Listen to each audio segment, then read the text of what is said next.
తాకట్టులో ఉన్న బంగారానికి తక్షణ విముక్తి. ఈ రోజు మార్కెట్ రేట్ క్యాష్ మీ చేతిలో. శివ గోల్డ్ కంపెనీ, మీ నమ్మకానికి మా హామీ.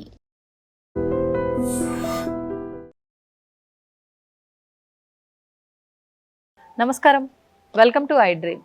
ధర్మ మార్గం విత్ విజిత కార్యక్రమానికి స్వాగతం.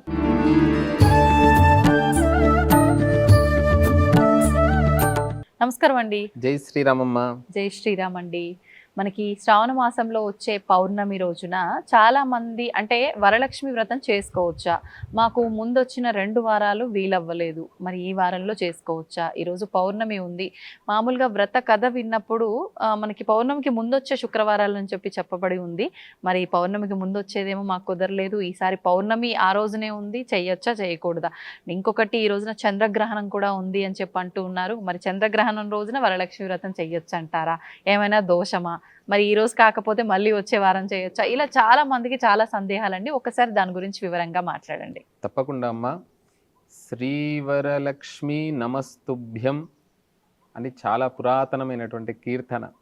శ్రీరాగంలో, రాగమే శ్రీరాగం, మంగళప్రదమైనటువంటిది.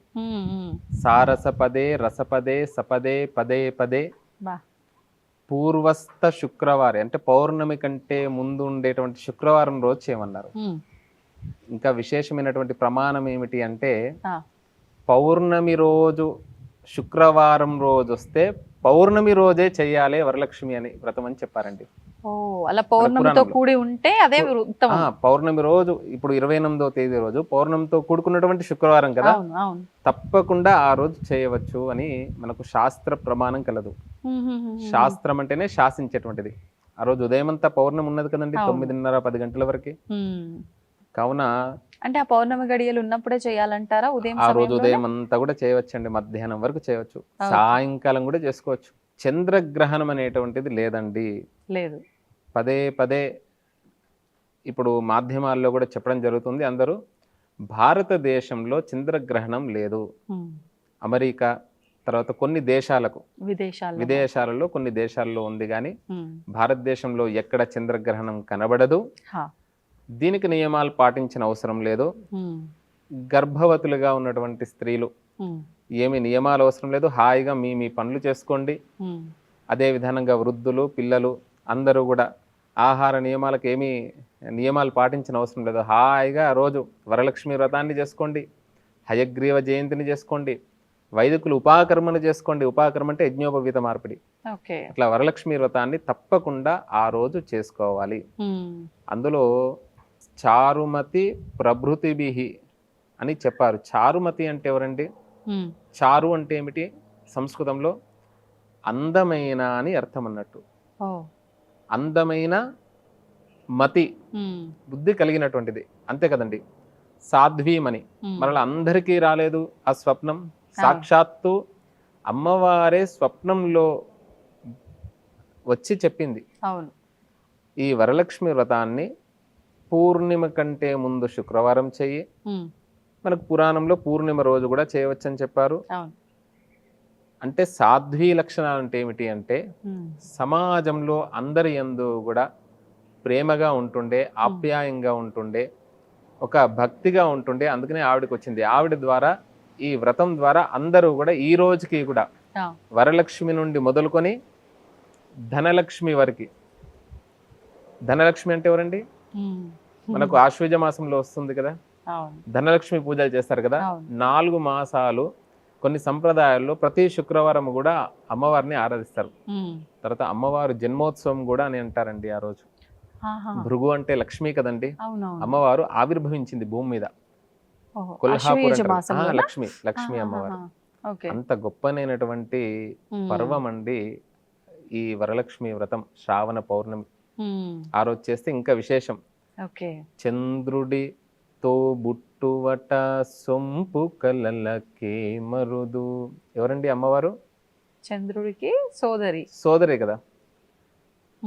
మహావిష్ణువుకి భార్య. మళ్ళా పుట్టింటి వారు ఉన్నారు, మెట్టింటి వారు ఇద్దరు ఉన్నటువంటి వారు, ఇద్దరు కలిస్తే ఏమవుతుంది, ఉమ్. స్త్రీకి ఎక్కడైనా ఆనందమే కదా. ఆనందమే. అంత గొప్పనైనటువంటి లౌకిక అర్థంలో కూడా మనం తీసుకోవచ్చు. ఓ అంటే ఆ రోజు చాలా విశేషం చాలా అంటారు విశేషమైనటువంటి చేసుకోవడం. శ్రవణ నక్షత్రంతో కూడుకున్నటువంటి పౌర్ణమి శ్రావణ మాసం. అట్లా. ఓకే. అసలు అంటే ఏం చెయ్యాలి వ్రతము అని అంటే, కొత్తగా ఆచరించాల్సిన అవసరం ఉంది, మేము ఆచరిస్తాము అని భక్తి శ్రద్ధలు ఉన్న వాళ్ళు ఎవరైనా ఆచరించవచ్చా? చాలా మంది ఇది వంతెన ఉంటేనే చెయ్యాలి ఈ వ్రతాలు ఇవన్నీ అంటారు. అలాంటిది ఏమైనా చూసుకోవాలంటారా? అలా ఏం లేదమ్మా, అందరూ లక్ష్మీదేవిని ఎవరు ఆరాధించద్దంటే అందరికీ అందరూ కావాలి. అందరికి ప్రతి ఒక్కరికి కావాల్సింది ఏంటిదండి, కావాల్సిన- లక్ష్మి సంపద.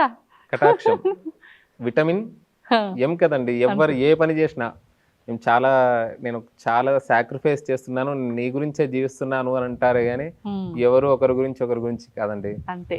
అక్కడికి పైసేమే వచ్చేసరికి పరమాత్మ. అంతే, మీ భాషలో పైసామే పరమాత్మ. అక్కడికి వచ్చేసరికి భగవంతుడు 2 చక్రాలను సృష్టించండి అండి, స్త్రీ ఒకటి స్త్రీ ఒకటి. కావున రెండింటిని బ్యాలెన్స్ చేసుకొని వెళ్తూ ఉండనట్ట. ఉమ్. వెళ్తూ ఉంటే తప్పకుండా తను ఈ రెండింటిని కూడా వదలకూడదు.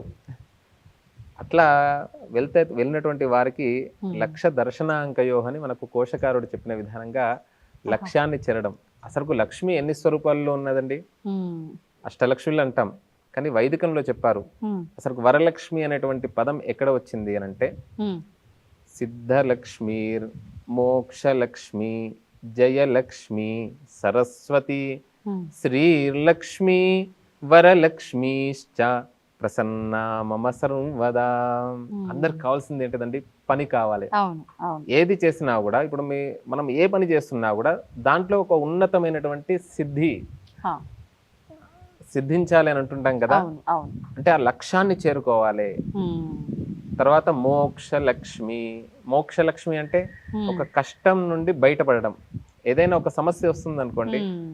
కష్టం తిరగానే అమ్మయ్య మోక్షం వచ్చింది అని అంటుంటారు కదా. అవును, అంటే ఆ ఆపద భాషలో. నుంచి గట్టెక్కడం. ఆపద నుండి గట్టెక్కడం. సిద్ధలక్ష్మీర్ మోక్షలక్ష్మి. అందరికి కావాల్సింది ఏంటిది, ఉమ్. జయం.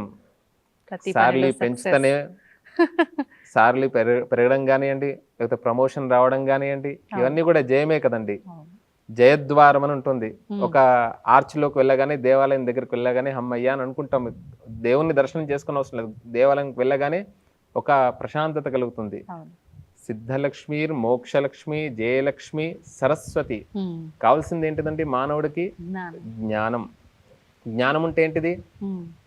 శాంతి ఉంటుందంట, క్షమ ఉంటుంది, ఓర్పు, సహనం. ఉమ్. సహనం ఉంటేనే కదా ఏదైనా కూడా టైం రావాలి అంటుంటాం కదా. ఉమ్. ఈ జ్ఞానం ఉండడం ద్వారా అలాంటి గొప్పనైనటువంటి అనుగ్రహం ఉంటుందంట. ఇవన్నీ కూడా లక్ష్మీదేవి కలిగిస్తుంది. శ్రీలక్ష్మి హా.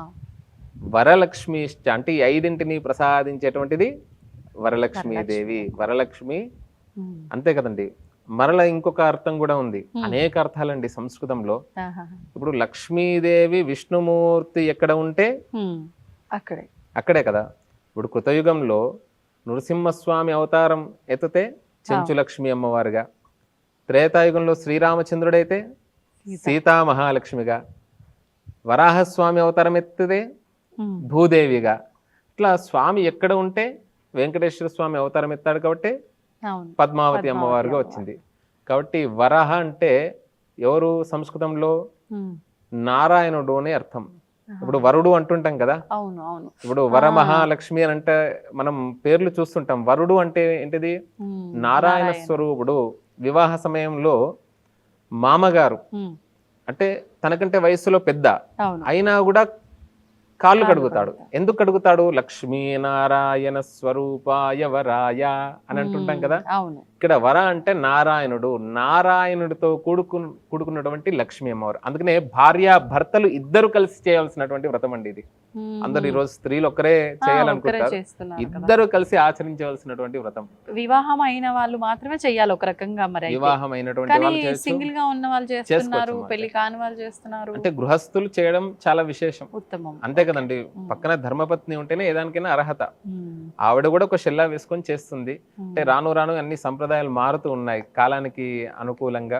ఉమ్. కావున అలాంటి అమ్మవారు వరలక్ష్మి అమ్మవారిని ఉదయం సూర్యోదయానికంటే ముందుగా లేచి ఉమ్. నిజంగానే కోరుకుంటే అమ్మ లక్ష్మీ కటాక్షం తప్పకుండా ఇస్తుందండి. లక్ష్మీ కటాక్షం అంటే ఏంటిది, ప్రధానంగా ధనం అని అర్థం ఒకటి చెప్పాం మనం. ధనం అగ్నిర్ధనం వాయు, ధనం సూర్యో, ధనం వసు. ఒక్కసారి మనం శ్వాస తీసుకోలేకుండా ఉంటే ఎంత కష్టమవుతుందండి. అవును. ఇవన్నీ కూడా పంచభూతాలు ఏవైతే ఉంటాయో అవి కూడా ఐశ్వర్యమే కదండి. సుజలం సుఫలం సస్యశ్యామలం వందే మాత్రం. వాటిని అనుభవించకుంటే ఎట్లా? అవును. ఆరోగ్యమే మహాభాగ్యం అన్నారు. ముందుగా ఆరోగ్య లక్ష్మి కలుగుతుంది అంట. ఆరోగ్యము, ఆనందము. ఆనందం, ఆరోగ్యం ఉంటే ఆనందం ఉంటుంది. హెల్త్ ఈజ్ వెల్త్ అన్నారు. ఏది చేసినా ఆరోగ్యం లేనిది ఎన్ని కోట్లు ఉంటేందండి. వేస్ట్. ఇప్పుడు 100 కోట్లు 1000 కోట్లు ఉన్నటువంటి వ్యక్తులండి, ఆ కుటుంబాలలో ఒక్కడే ఒక కొడుకు లేకపోతే ఇలాంటి ఏదో ఒక సమస్యతోని అతను సంపాదించిందంతా కూడా తిరిగి పెట్టినా కూడా మరలా తిరిగి రాకుంటే ఆరోగ్యం ఏం లాభం అమ్మా. అందుకనే ముందుగా అందరికీ కూడా వరలక్ష్మి వ్రతం రోజు మేము మనస్ఫూర్తిగా కోరుకుంటున్నాం. భారతదేశానికి కాదు ప్రపంచానికి ఆరోగ్యం కలగాలి. ఎల్ నినో అని నిజంగానే వర్షాలు లేకుంటే భూమి సస్యశ్యామలం కాదు, పాడి పంట ఇవన్నీ కూడా ఉండయి. అందరికీ కావాల్సినటువంటిది ఆధారం నీరే, ఆహారమే, అన్నగత ప్రాణులం. కాబట్టి అందరికీ కూడా లోకానికి అంతటికీ కూడా ఆరోగ్య లక్ష్మి అనుగ్రహం కలగాలని, దాంతో సహా అందరూ ఆర్థికంగా నెలకు 10,000 సంపాదించేటువంటి వారి నుండి మొదలుకొని 1000 కోట్లు సంపాదించే వారి వరకు కూడా చాలా మంది ఆర్థికంగా ఇబ్బంది పడుతున్నారు. ఈ సమస్యల నుండి అందరూ కూడా బయటపడాలని, ఆ లక్ష్మీ కటాక్షం కలగాలని మేము కూడా మనస్ఫూర్తిగా కోరుకుంటున్నాం. ఉదయం లేచి అందరూ ఈ వ్రతాన్ని చేయవచ్చండి. చంద్రగ్రహణం అసలు లేదు. ఇంక ఈ రోజు చేస్తేనే ఎక్కువగా అమ్మవారి అనుగ్రహం ఉంటుంది. ఈ రోజు నుండి మొదలుకొని ప్రతి శుక్రవారం చేయండి. అమ్మవారిని స్మరించండి. ప్రకృతిం వికృతిం విద్యాం సర్వభూత హిత ప్రదాం. అందరికీ కూడా హితాన్ని కలిగించేటువంటిదండి లక్ష్మీ అమ్మవారు. లక్ష్మీ అమ్మవారి పూజ మాకు ఆనవాయితీ లేదు అనేటువంటిది ఎవరు అనుకోకండి. ప్రతి ఒక్కరూ కూడా చిన్న పని చేసే దగ్గర నుండి అందరూ కూడా ఈ వ్రతాన్ని చేయవచ్చు. చాలా సంతోషం. ధన్యవాదాలు. జై శ్రీరామ్ అండి. And for more videos, please subscribe to iDream. Please subscribe to iDream. Please subscribe iDream. And please subscribe to iDream. For more videos, subscribe to iDream. please like, share